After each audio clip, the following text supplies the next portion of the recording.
Everything I've talked about so far in this series has had to do with the analysis of the individual shots that make up a film. Shot composition refers to the arrangement of objects on screen, and camera angle determines what perspective those objects are shown from. However, what really makes film unique is how these individual shots are stringed together. The manner in which shots are juxtaposed, including how rapidly the film switches between shots, what transitions it employs to make the switch, and what specific shots it chooses to jump between, all influence how we interpret a film. Does the film jump between shots rapidly or slowly? What does the director choose to focus on? What shots do they alternate between? What associations are created by putting shots in a certain sequence? This process is called editing. Most casual viewers of film don't really notice the editing that a movie employs, but much like camera angle, it can have a profound impact on how the events on screen are perceived. By consciously picking apart the techniques a director uses in their editing, we can better understand the effect that they're trying to achieve. In this video, we'll think about the importance of editing and consider what can be achieved with it. Compared to the other topics I've discussed in this series so far, I'd say that editing is a bit more complex in regards to the theory that surrounds it, so bear with me as we get through some of it. There's an important term we need to define in order to get acquainted with editing. It's montage. In his fantastic book Film Studies and Introduction, Ed Sikov describes montage as a film sequence that relies on editing to condense or expand action, space, or time. While this gets at some of the fundamentals of montage, I think it's a somewhat limiting description of what montage really means.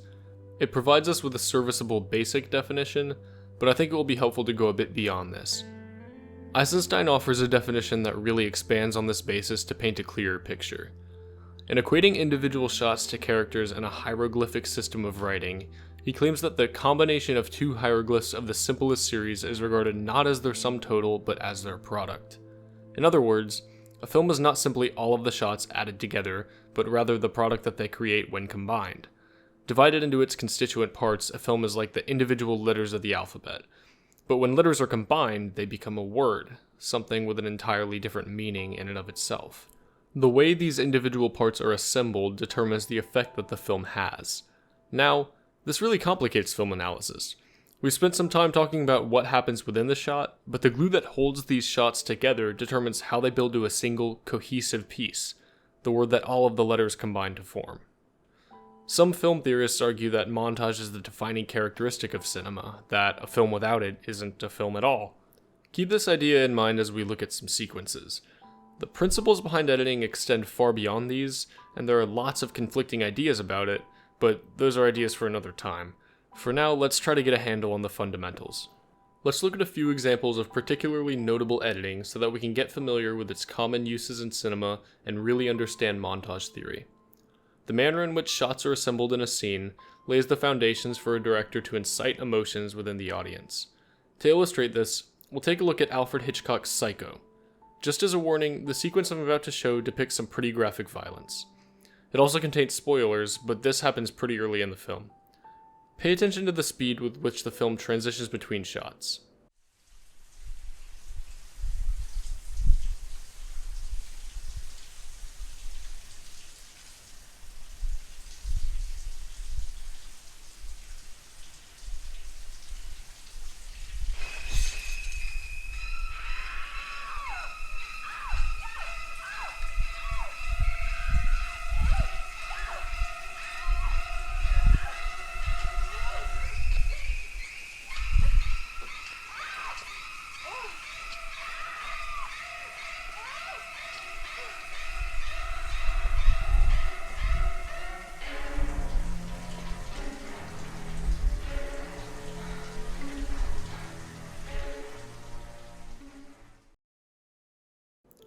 First of all, think about what's happening in this scene.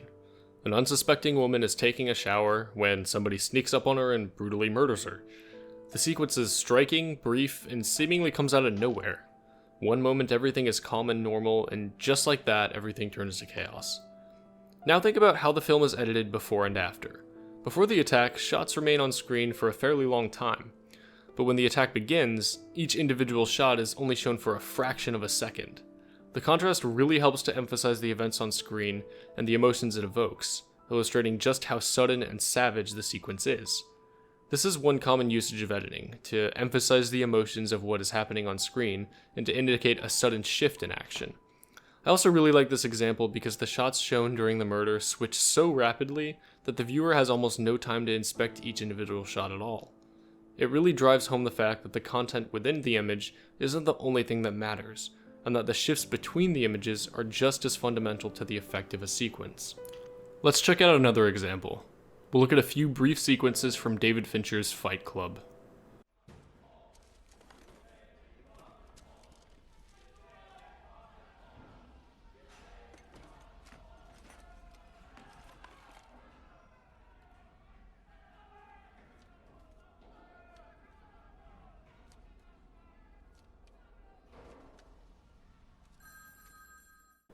In this short sequence, the film cuts rapidly between a shot in which the tickets take up the whole frame and shots of Edward Norton's character's shocked expression.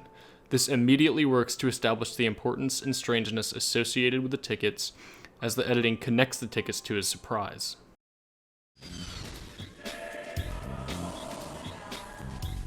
went to all the cities on Tyler's used ticket stubs, bar hopping. I didn't know how or why, but I could look at 50 different bars and somehow I just knew. I'm looking for Tyler Durden. It's very important that I talk to him. This sequence builds upon the association created between the tickets and his feeling of surprise.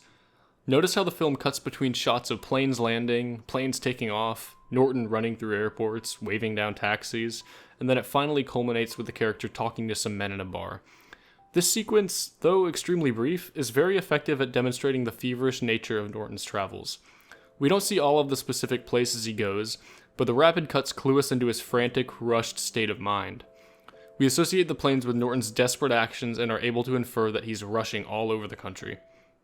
I actually think the narration in this sequence is unnecessary, as most audience members should be able to connect the dots thanks to the editing techniques. This is a great example of how editing can be used to condense time and shape it to the director's liking, like Sikov notes in his definition of montage. We don't need to see Norton buying a plane ticket, boarding the plane, disembarking, and all the other boring details in between. Fincher gives us a few shots, connects them rapidly, and crafts a sequence that is impactful and concise. In doing so, he allows us to empathize with Norton's character, connecting with the confusion and sleeplessness that he feels. Think about how filmmakers can manipulate time through editing to achieve certain effects, as it's a fundamental use of the technique. And here's one quick example from Francis Ford Coppola's Apocalypse Now. This is the end, beautiful friend. This is the end, my only friend, the end of our elaborate plans, the end of everything that stands, the end, no safety or surprise, the end, I'll never look into your eyes again.